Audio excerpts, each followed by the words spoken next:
Une meute de loups entourait le vieil ours. Regardez simplement qui est venu à son secours. Chers spectateurs, veuillez écrire dans les commentaires d'où vous nous regardez. Nous sommes vraiment curieux de savoir de quelle ville vous venez. Bon visionnage. L'ours nommé Bator vivait depuis de nombreuses années dans la réserve des montagnes de l'Altaï et il était considéré comme une véritable légende vivante. Autrefois, son corps massif et son épaisse fourrure attiraient l'attention des inspecteurs, et tous ceux qui le voyaient marcher majestueusement comprenaient qu'ils avaient devant eux véritable maître de la taïga.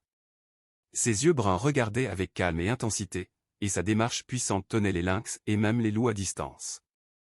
Il ratait rarement une chasse et ne lâchait jamais sa proie, si bien qu'aucun prédateur n'osait l'affronter.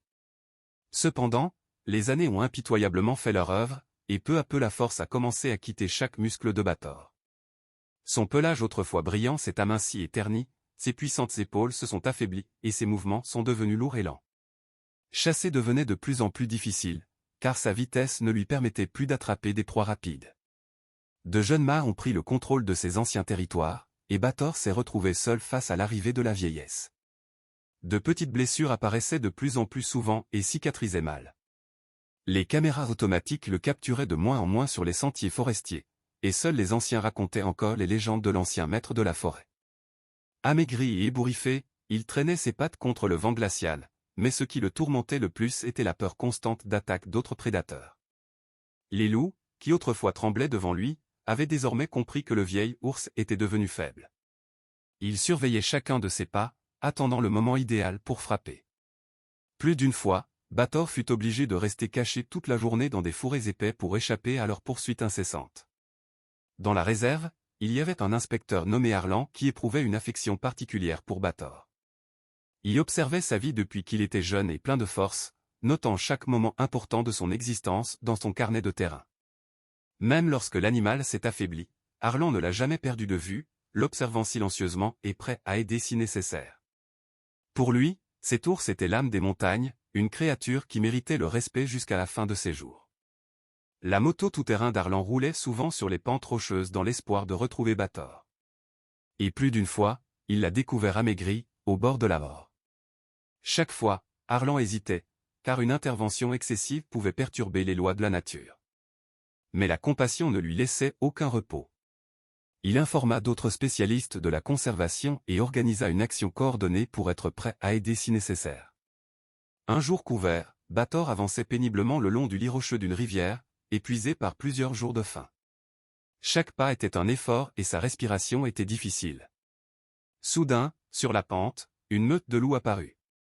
Il l'observait à distance, comprenant que son ancienne force avait disparu. Au début, il hurlait et tournait autour de lui pour le désorienter. Puis ils lancèrent soudainement une attaque pour tenter de l'encercler.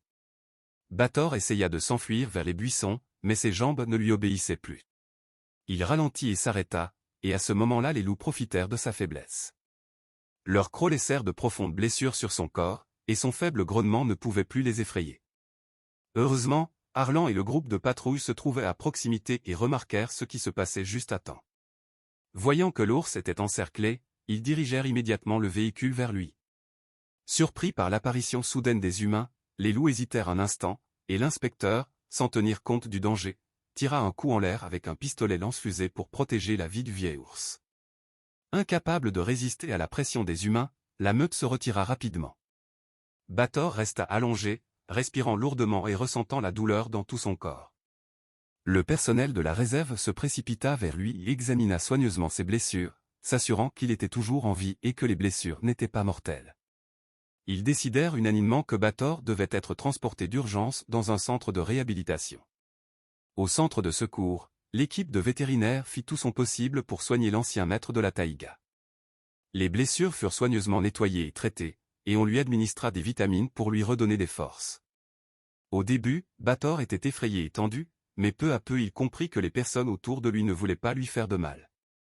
Les médecins lui administrèrent des analgésiques et des antibiotiques afin de prévenir toute infection.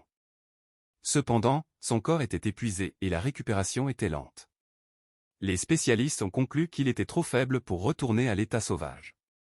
L'ours, autrefois considéré pendant de nombreuses années comme un symbole de l'Altaï, fut donc placé dans un enclos spécial pour recevoir des soins intensifs. Chaque jour, Le personnel lui apportait du poisson frais et surveillait attentivement son état. Arlan lui rendait souvent visite, lui apportant une attention silencieuse et de la gratitude pour les années qu'ils avaient partagées. Il s'asseyait à côté de lui, l'observait et lui parlait doucement, comme pour apaiser sa propre conscience. Avec le temps, les blessures ont guéri et sa fourrure est redevenue épaisse. Une bonne alimentation l'a aidé à reprendre des forces et il ne paraissait plus aussi négligé. Personne ne s'attendait à ce qu'à peine un mois plus tard, des signes de rétablissement de Bator apparaissent. Cependant, les marques des années vécues ne pouvaient pas être effacées, et sa puissance d'autrefois ne pouvait pas être entièrement retrouvée. De courtes promenades autour de l'enclos le fatiguaient et il avait besoin de longues périodes de repos. Même ainsi, il continuait parfois à grogner doucement, rappelant à ceux qui l'entouraient le sang d'ours qui coulait dans ses veines. Ce grognement était faible, mais plein de dignité et d'émotion, résonnant comme un écho de sa grandeur passée.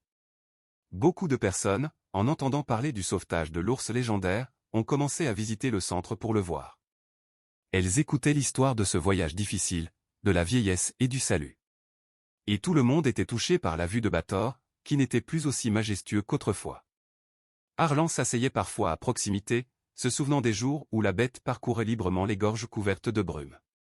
Il imaginait la scène où, autrefois puissant prédateur, il attrapait des saumons dans la rivière de montagne puis poussait un rugissement.